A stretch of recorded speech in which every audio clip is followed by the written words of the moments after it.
Et avec nous pour en parler, Mélanie Vecchio du service police-justice de BFM TV, Pierre Bergessia, journaliste Tech & Co, et Véronique Pomar. Bonjour, vous avez été vous-même victime d'un brouteur en 2019 et vous avez écrit un livre « De l'autre côté de mon écran, le cœur contre la raison » aux éditions En Chemin. Il faut d'abord qu'on revienne sur ce cas d'école qui est dramatique. Mélanie, cette affaire, donc c'est dans le Pas-de-Calais que ça se passe et ça se termine par un féminicide. Oui, ça se passe le 28 janvier dernier. C'est un homme qui va tout simplement appeler les gendarmes pour leur dire qu'il a trouvé sa compagne à leur domicile. Le corps de sa compagne ensanglanté. Il dit qu'il était parti à la boulangerie, qu'il est revenu et c'est là qu'il a fait la macabre découverte. Il va soumettre une hypothèse aux gendarmes. Il va le dire que c'est peut-être un cambriolage qui a mal tourné. Pourquoi ? Parce qu'il y a un objet précis qui manque dans cette maison, une tirelire. Mais cette piste, si au début elle est jugée crédible par les gendarmes, elle est tout de suite abandonnée parce qu'il y a des incohérences dans son récit. Il va y être confronté lors de sa garde à vue, c'était le 11 mars dernier. Et là, eh bien, il va passer aux aveux. Il dit qu'il a tué sa compagne pour vivre une autre relation. Et c'est là que ça devient plus intéressant parce que cette relation, elle est non seulement virtuelle, il n'a jamais vu sa maîtresse, entre guillemets, mais en fait, il a été victime d'une arnaque. Il a versé plusieurs sommes à cette personne. On sait que c'est un homme qui se cache derrière un profil féminin, un homme qui habite en Côte d'Ivoire et qui lui a demandé qu'il lui verse de l'argent. Donc, le mari a été mis en examen pour assassinat cette semaine. Qu'en est-il de ce brouteur ? Est-ce qu'il risque des poursuites ? En France, non. C'est très compliqué déjà de les localiser. On sait juste qu'il habite en Côte d'Ivoire. On a pu consulter le profil de cette jeune femme qui finalement est un homme. Alors on y voit, voilà, cette fausse Béatrice Leroux. Il y a plusieurs photos. Il n'y a pas beaucoup de photos, 4 photos. On y voit une jeune femme blonde qui est souriante, qui est séduisante. Elle a une trentaine d'années. Elle a très peu d'amis, une petite vingtaine d'amis, que des hommes, très peu de photos également. Elle indique sur son profil qu'elle vient de Brest, mais elle ne donne pas beaucoup de détails. C'est une page finalement qui est assez épurée. Et ce que l'on nous dit, c'est que cet homme, donc la victime de cette escroquerie, n'a pris connaissance de cette supercherie que lors de sa garde à vue. Après, impossible. Le brouteur, il avait commandé l'assassinat de la compagne. Pour l'instant, on ne le sait pas. On ne le sait pas. Ça va être à l'instruction de savoir s'il y a eu une emprise, savoir si c'est lui qui l'a téléguidé. Pour l'instant, on ne le sait pas. Alors ce phénomène des brouteurs, Pierre Bergessia, vous connaissez ça dans le milieu de la tech évidemment.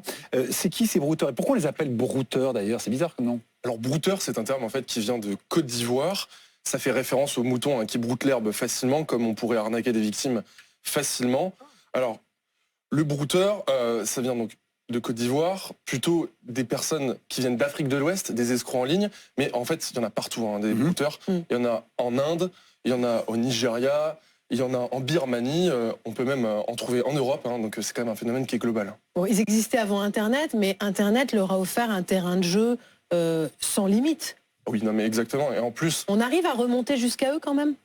C'est compliqué de remonter jusqu'à eux, parce qu'en plus, maintenant, avec les technologies qu'on a, comme l'intelligence artificielle, ou ce genre de choses qui permettent de duper, de se faire passer pour quelqu'un d'autre encore plus facilement, c'est encore plus compliqué de les repérer et de les cibler. Alors c'est que de l'arnaque au sentiment ou c'est l'arnaque au sens large, les brouteurs ? Ah non, alors il y a tout type d'arnaque. L'arnaque au sentiment, évidemment, c'est quand même la plus courante, mais ça peut très bien être un faux jeu, un faux concours en ligne que vous auriez potentiellement gagné. Voilà. Par exemple, ça nous est tous arrivé de recevoir un mail d'une personne qui nous dit voilà, je suis en Afrique, je suis en perdition, j'ai besoin que tu m'envoies de l'argent. Ça, typiquement, c'est une escroquerie d'un brouteur. Oui et non, dans le sens où le brouteur, la caractéristique première, c'est quand même de se faire passer pour quelqu'un qu'il n'est pas. D'accord. On peut même avoir, par exemple, des brouteurs qui sont passés pour votre célébrité favorite. Une des célébrités dont on usurpe le plus l'identité, par exemple, c'est Kenji Girac. Ah oui, Voilà, ouais. Pourquoi ? Parce que c'est une personnalité très populaire, en fin de compte. Mais comment est-ce que les brouteurs arrivent à avoir nos coordonnées, les coordonnées de leurs victimes ? Alors justement, le brouteur, il va avoir tendance à cibler des gens qui ont donc des profils sur les réseaux sociaux, public. Donc c'est comme ça qu'ils peuvent récupérer des informations et savoir taper là où ça fait mal en tout cas. Véronique Pomar, cette affaire dont on a parlé au début, elle doit résonner chez vous. Ça a commencé de quelle façon pour vous ?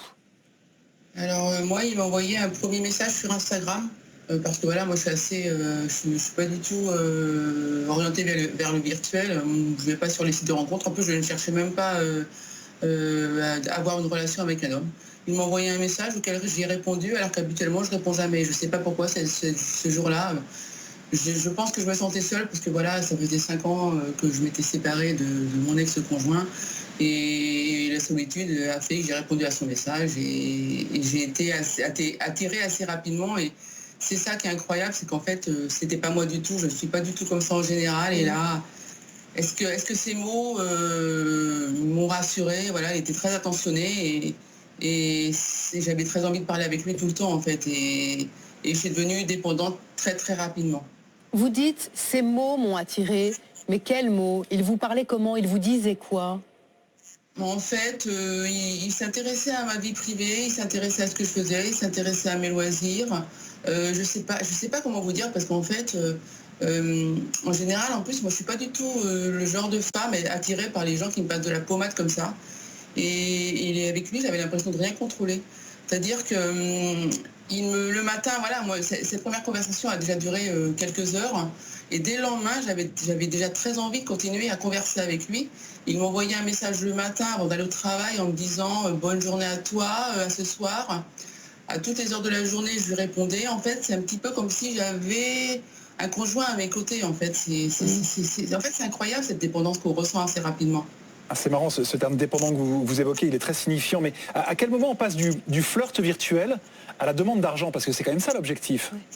Oui, tout à fait. Après, ça dépend des brouteurs, hein, parce que voilà, moi depuis, j'ai fait beaucoup de recherches. En plus, je suis en train d'écrire un second livre.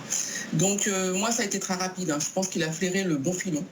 Voilà, il s'est rendu compte qu'il avait trouvé la bonne personne. Et donc, moi, au bout de 10 jours, il m'a déjà demandé il m'a déjà fait une première demande d'argent. Et là, vous lui répondez oui, enfin vous lui envoyez de l'argent? Non, franchement, non, pas tout de suite, parce qu'en fait, évidemment, il y a eu beaucoup d'autres demandes. Non, justement, non, pas du tout. Quand il m'a fait cette première demande, j'étais déjà complètement amoureuse. C'était au bout de 10 jours.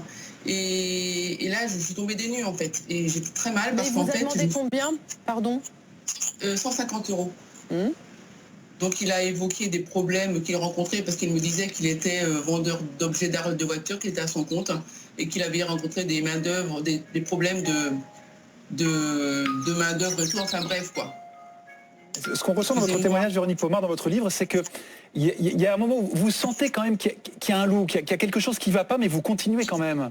Oui, tout à fait, exactement. En fait, j'avais mon cerveau qui était un peu divisé en deux. C'est-à-dire que j'avais d'un côté la petite voix qui me disait attention, c'est pas bien ce que tu fais, cet homme n'est pas fait pour toi, c'est un menteur, un hypocrite.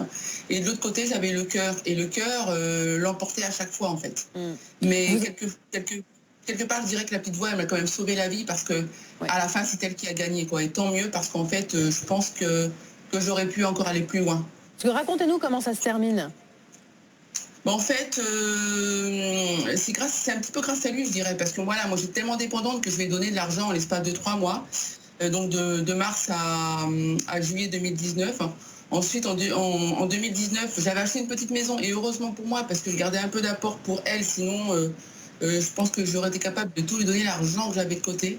Et de juillet à décembre, je lui parlais tout le temps, et pourtant, je lui donnais plus d'argent, mais j'étais tellement accro à nos échanges que j'arrivais pas à faire autrement.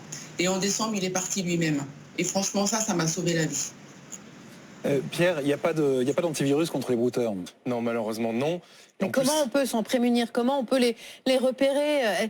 C'est troublant ce que dit Véronique, elle est tout de suite tombée amoureuse. En plus, oui, ils savent très bien s'adapter aux envies des victimes, justement. Ils savent très bien faire.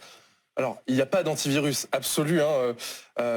La seule chose, c'est comme ils opèrent sur plusieurs arnaques en même temps, en général, ils ne parlent pas à une seule victime. On peut, par exemple, repérer, dans le cas d'un mail, à défaut d'orthographe, une méthodologie un peu bâclée, une photo de profil qui ne correspond pas forcément à la personne qu'il prétend être. Dans le cadre d'une discussion, on peut essayer de demander, par exemple, un appel vidéo. Bon, maintenant, aujourd'hui, il y a encore des technologies qui permettent de duper en vidéo. La seule chose qui marche à 100%, c'est de demander à rencontrer la personne en vrai. Et si elle refuse catégoriquement, là, c'est très louche. Merci en tout cas à tous les trois d'avoir été avec nous ce matin. On remercie Véronique parce que c'est pas facile. De nombreuses victimes racontent leur honte d'avoir subi ce genre d'escroquerie. Vous en avez fait un livre. Alors merci d'avoir été avec nous ce matin, Véronique.